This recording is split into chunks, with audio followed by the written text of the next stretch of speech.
Hello friends, welcome है आपका YouTube channel पे। फ्रेंड्स, आज हम आपके लिए ग्रामर में जेंडर की टॉपिक पे बात करने आए हैं। तो हम थोड़ा सा जेंडर पे डिस्कस करते हैं, जेंडर क्या होता है। हम आपको बता दें कि ये जो जेंडर होता है, ये नाउन जेंडर जो वर्ड्स आते हैं जेंडर में, वो हमारे नाउन ही होते हैं। तो जेंडर को हम हिंदी में लिंग कहते हैं। तो अब देखते हैं कि जेंडर होता क्या है। तो सबसे पहले इसकी डेफिनेशन जानेंगे।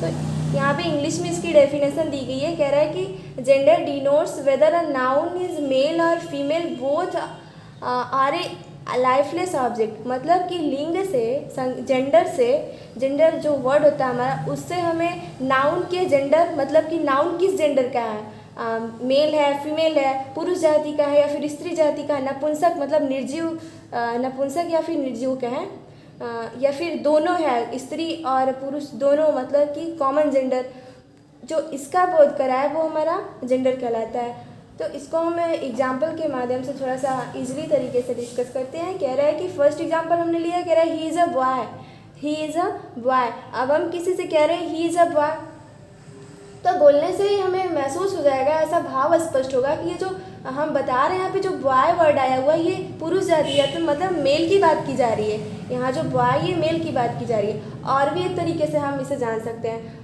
कभी भी मेल के लिए प्रोनाउन हमेशा ही का यूज करते हैं।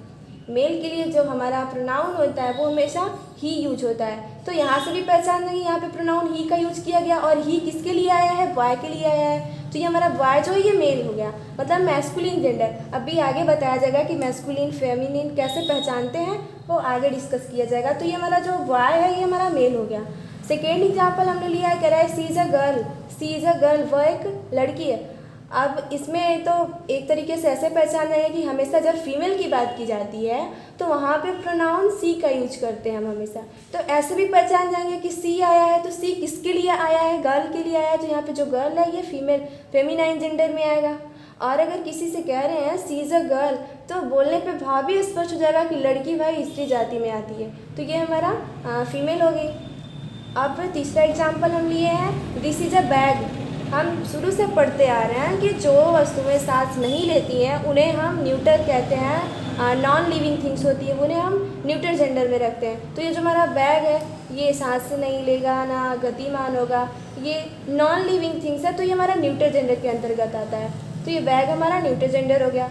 चौथा एग्जाम्पल हमने लिया है, द बेबी क्राइड, बच्चा चिल्लाया।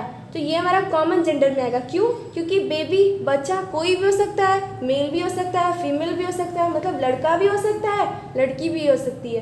तो बेबी कॉमन है, उभयनिष्ठ है, कुछ भी हो सकता है। तो ये हमारा बेबी जो ये कॉमन जेंडर के अंतर्गत आएगा। तो ये थे हमारे मेल, फीमेल, न्यूटर और कॉमन के एग्जाम्पल। अब आगे हम काइंड्स ऑफ जेंडर की पर डिस्कस करते हैं कि जेंडर की टाइप्स कितनी होती है, लिंग के कितने भेद होते हैं। तो यहाँ पे कह रहा है कि there are 4 kinds of gender, मतलब कि जेंडर की जो टाइप्स होती है वो 4 टाइप्स की होती है।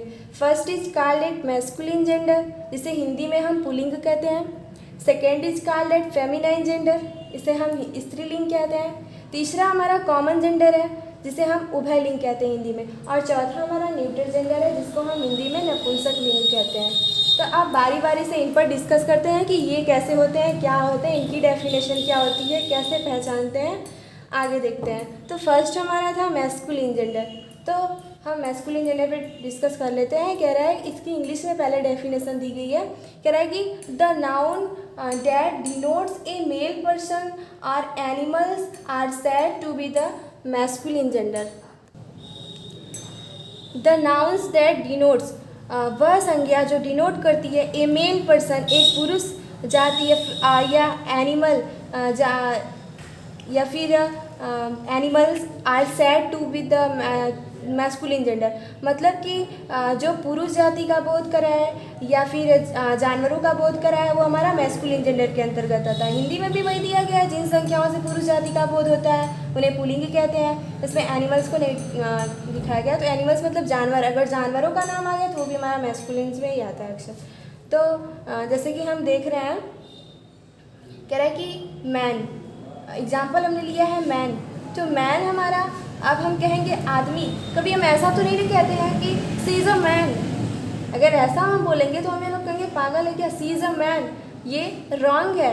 ये जो हमारा सेंटेंस है ये गलत है।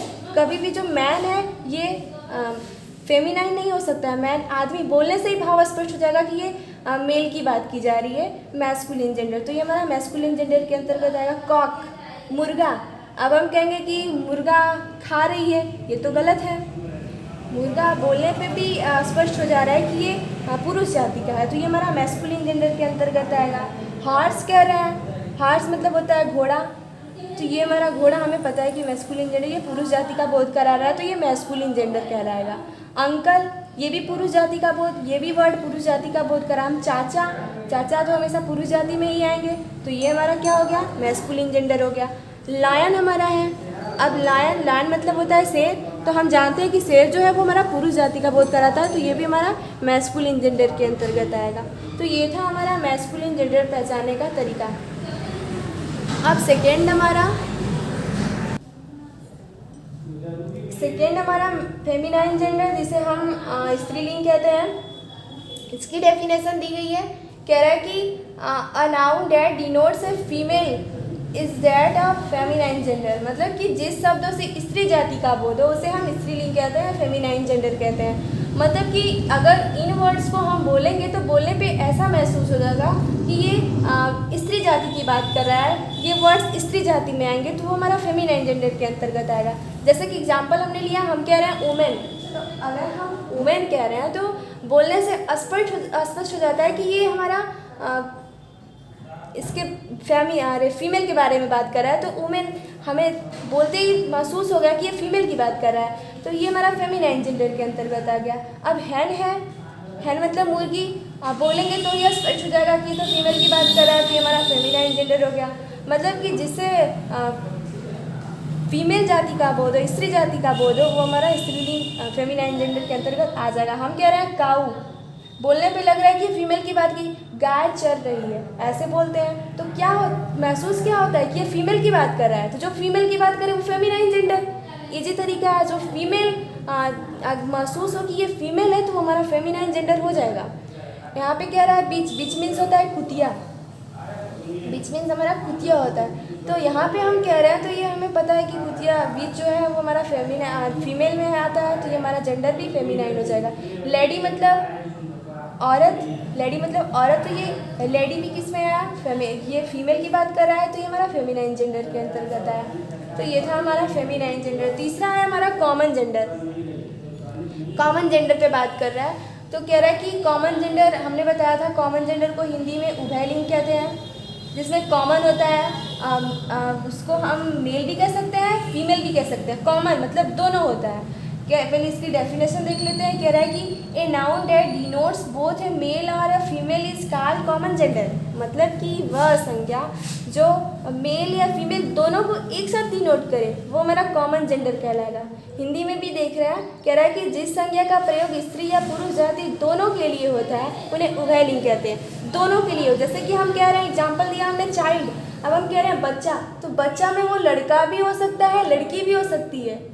बेबी, बेबी मतलब भी बच्चा, चाइल्ड मतलब भी बच्चा, तो ये लड़की भी हो सकता है, लड़का भी हो सकता है, बॉय भी हो सकते हैं, गर्ल्स भी हो सकते हैं, तो ये हमारे कॉमन में आ गए। अब हम टीचर कह रहे हैं, अब कोई ज़रूरी तो है नहीं कि जो हमारा टीचर है वो मेल ही हो या फिर फीमेल ही हो, मेल भी हो सकता है, फीमेल भी हो सकता है। उन्हें जब हम कहेंगे तो टीचर ही कहेंगे। सर मैडम बोलते हैं तो उसे फेल और मेल फीमेल कह सकते हैं। सर अब हमारा मेल में आ गया, मैडम हमारा फीमेल में आ गया।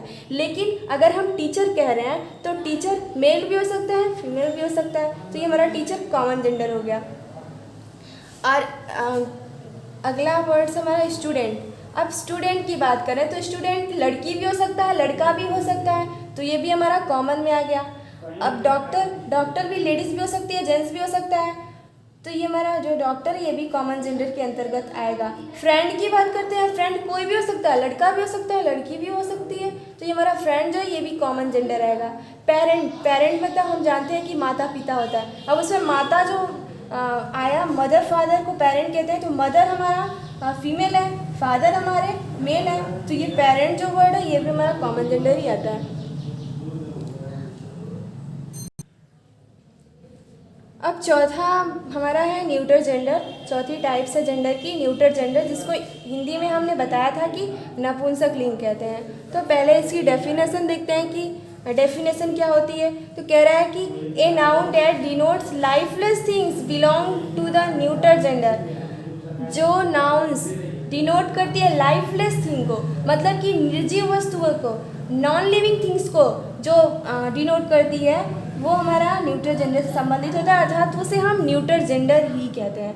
कह रहा है कि जो संज्ञा निर्जीव वस्तुओं का बोध कराए, मतलब इन वर्ड्स को बोलने पे हमें ऐसा महसूस हो कि ये निर्जीव की बात कर रहा है, लाइफलेस की बात कर रहा है, जिसकी लाइफ ही ना हो, तो वो हमारा क्या हो गया, न्यूटर जेंडर कहलाएगा। एग्जाम्पल हमने लिया है, फर्स्ट कह रहा है कि बुक। अब बुक तो हम जानते हैं कि ये तो ना चल पाएगी ना फिर पाएगी, नॉन लिविंग थिंग्स है, तो ये हमारा न्यूटर जेंडर हो गया।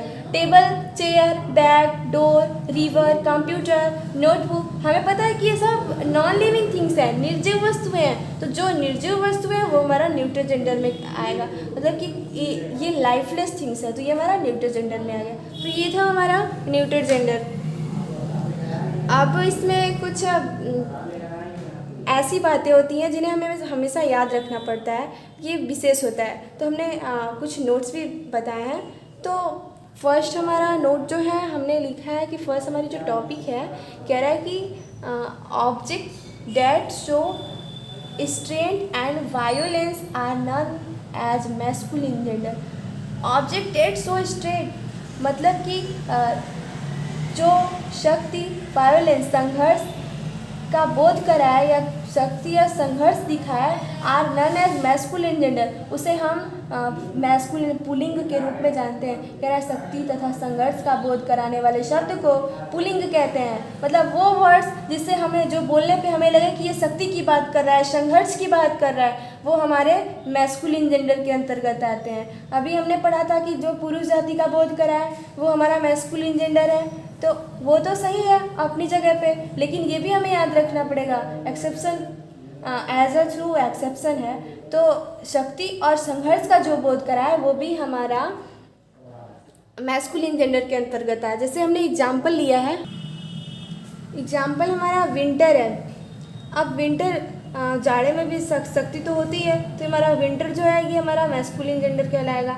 थंडर, मतलब जो बिजली की मेघ ध्वनि होती है, जो बादल की गड़गड़ाहट होती है, वो हमारा थंडर होता है। तो ये भी इसका भी पावर से ही तात्पर्य है, तो ये भी हमारा किसमें है, मैस्कुलिन जेंडर में है। वाइंड की बात करें, इसमें भी शक्ति होती है, स्ट्रेंथ होता है, तो ये भी हमारा मैस्कुलिन में है। टाइम, ये भी हमारा टाइम का वायोलेंस से तात्पर्य हो जाएगा, तो ये हमारा टाइम जो हो गया वो मैस्कुलिन जेंडर हो गया। तो ये हमेशा इस टॉपिक पे को हमें याद करना पड़ेगा। अगर हम बस इतना याद करते हैं कि पुरुष जाति का बोध कराए मैस्कुलिन जेंडर कहलाता है, तो यहाँ पे हम फंस जाएंगे, सोचेंगे विंटर क्या है, पुरुष, जाड़ा आया, फिर जाड़ा आई, क्या बोले। तो हमेशा देखेंगे कि ये हम टॉपिक अगर याद किए रहेंगे तो हमें पता चल जाएगा कि ये विंटर या थंडर, वाइंड, टाइम ये है क्या। तो ये हमारे मैस्कुलिन जेंडर के अंतर्गत आएंगे। सेकेंड नोट हमारा है, कह रहा है कि object that show gracefulness, gentleness and beauty are known as feminine gender. मतलब सुंदरता, भद्दापन, विनम्रता आदि का बोध कराने वाले शब्द को हम स्त्रीलिंग के अंतर्गत रखते हैं। जैसे कि यहाँ पे विंटर है, अभी हमने पीछे भी पढ़ा था कि विंटर जो हमारा मैस्कुलिन जेंडर के अंतर्गत आया था, अब यहाँ पे तो कह रहा है कि फेमिनाइन जेंडर का एग्जाम्पल दिया गया यहाँ पे। तो विंटर में शक्ति तो है ही, स्ट्रेंथ तो है ही, उसके साथ साथ विंटर में सुंदरता का भी अनुभव किया जाता है, ये ब्यूटी के भी अंतर्गत आता है। तो हमारा विंटर जो है वो मैस्कुलिन में भी, मतलब ठंडी आई भी कह सकते हैं और जाड़ा आया भी कह सकते हैं। तो ये हमारा फेमिनाइन के रूप में भी यूज कर सकते हैं और मैस्कुलिन के भी रूप में यूज कर सकते हैं। थंडर, मेघ ध्वनि भी जो है वो, उसको भी हम फेमिनाइन के रूप में भी यूज कर सकते हैं और मैस्कुलिन के भी रूप में। वाइंड और टाइम, ये सभी जो है मैस्कुलिन और फेमिनाइन दोनों में यूज किए जा सकते हैं। तो ये थे हमारे जेंडर की काइंड्स को हमने बताया, जेंडर कितने टाइप्स के होते हैं ये हमने बताया। तो thanks for watching my video. फिर मिलेंगे अगली वीडियो में, तब तक के लिए थैंक यू।